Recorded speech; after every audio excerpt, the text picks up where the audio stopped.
جو اپنے مال سے اپنے اموال سے زکوٰۃ نکالتے ہیں، فرمایا خداوند کو اللہ فرماتا ہے کہ میری رحمت تو کائنات کے ہر شخص کو ملے گی، میری رحمت کائنات کی ہر چیز کو محیط ہے، لیکن اللہ فرماتا ہے کہ خاص طور پر میری رحمت ان کو ان کے حصے میں لکھ کر عطا کروں گا، ان کو اس رحمت سے حصہ وافر عطا کروں گا جو لوگ اللہ کے دیے ہوئے مال سے اس کے راستے میں زکوٰۃ ادا کرتے ہیں۔ اچھا، اس کی وجہ کیا ہے؟ اس کو سمجھنے کی ضرورت ہے کہ کیا وجہ ہے کہ اللہ تعالیٰ نے 82 مقامات پر ایک اور 32 مقامات پر ایک قرآن کریم کے اندر جو احادیث اس کے اوپر آئی ہے تو وہ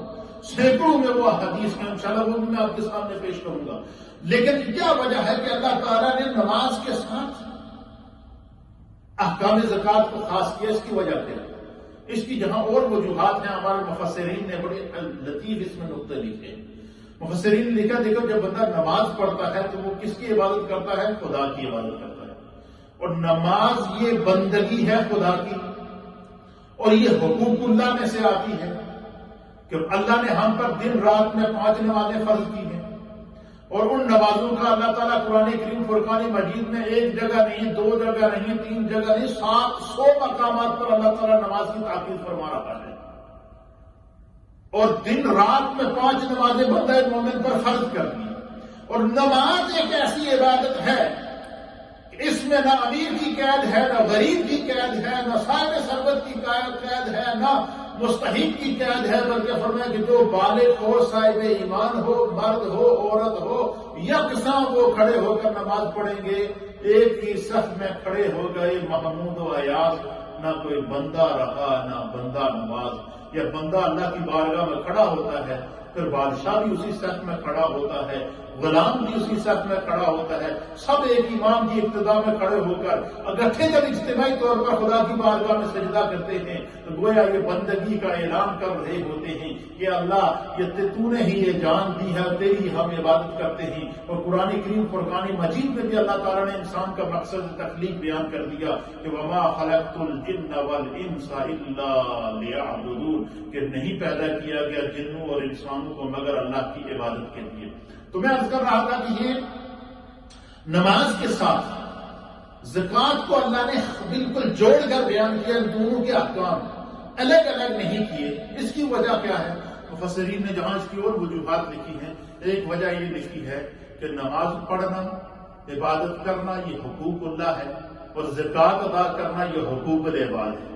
گویا خدا یہ چاہتا ہے کہ اے بندے اگر تو حقوق اللہ ادا کرتا ہے تو جس طرح تو حقوق اللہ کے لیے فکر مند رہتا ہے، اسی طریقے سے تو حقوق العباد کے لیے بھی فکر مند رہے۔ کیوں؟ حقوق اللہ میں بندہ جو ہے وہ اللہ تعالیٰ کی بارگاہ میں عبادت کرتا ہے، استغفار کرتا ہے، توبہ کرتا ہے، دعائیں مانگتا ہے، مناجات کرتا ہے، التجائیں کرتا ہے، اللہ کی ذات اس کو جو ہے وہ اپنے کرم کی دولت سے مالا مال کرتی ہے، نوازتی ہے، اور ساتھ میں زکوٰۃ کا احکام کو بیان کر کے بتا دیا کہ دنیا میں خدا نے جو تمہیں وجود دیا ہے،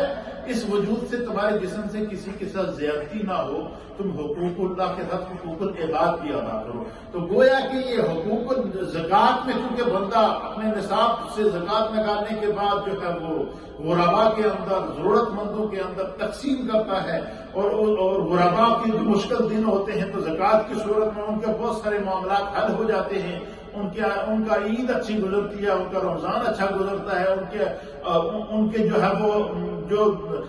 تنگ دستی ہوتی ہے وہ دور ہو جاتی ہے، تو وہ دعائیں دیتی ہیں۔ تو جہاں اور حکمت ہے وہاں خداوند قدوس نے نماز کے ساتھ زکوٰۃ کا ذکر کر کے یہ بتا دیا کہ جس طرح تمہارے لیے حقوق اللہ ادا کرنا اہم ہے، اسی طریقے سے بندہ مومن کو اللہ نے مادہ رحم عطا کیا ہے، اپنی شان رحیمی سے حصہ عطا کیا ہے، اس لیے بندے کو ہمیشہ ضرورت مند کا خیال رکھنا چاہیے، مستحق کا خیال رکھنا چاہیے، اور اپنے مال سے زکوٰۃ کو نکالنے کو اللہ تعالیٰ نے اور اللہ کے حبیب نے فرمایا کہ یہ غربا کا حق ہے، اور حقدار تک اس کا حق جب پہنچے گا تو پھر کیا ہوگا؟ تمہارا مال اللہ تعالیٰ پاک کر دے گا، تمہارے مال کی خدا حفاظت کرے گا۔ پھر اسی طریقے سے قرآن حکیم فرقان مجید کے اندر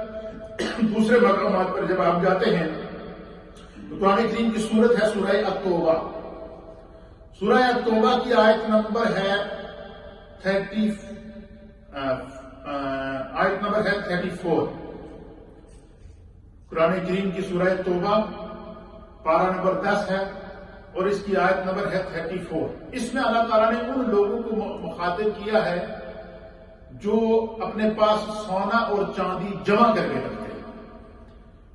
اور یہ دیکھیں کہ یوں تو نصاب زکوٰۃ مقرر کر دیا گیا ہے کہ 7.5 تولے سونا جس کے پاس موجود ہو یا 52.5 تولے چاندی جس کے پاس موجود ہو، تو اگر تو اس کے پاس صرف 7.5 تولے سونا ہے تو وہاں سے اس کی، یا اس سے زائد سونا ہے 7.5 تولے سے، تو وہاں سے اس کا نصاب زکوٰۃ شروع ہو جائے گا۔ تو وہ سونے، اس کی جو قیمت بنے گی، جتنا سونا ہے تو وہ اس میں سے 2.5% ادا کرے گا جتنی قیمت بنے گی۔ یا کسی کے پاس کچھ سونا ہے کچھ چاندی ہے تو وہ پھر، یا کچھ کیش موجود ہے مختلف، یا کسی کے پاس کوئی کاروبار کی مال جمع ہے، تو اس طریقے سے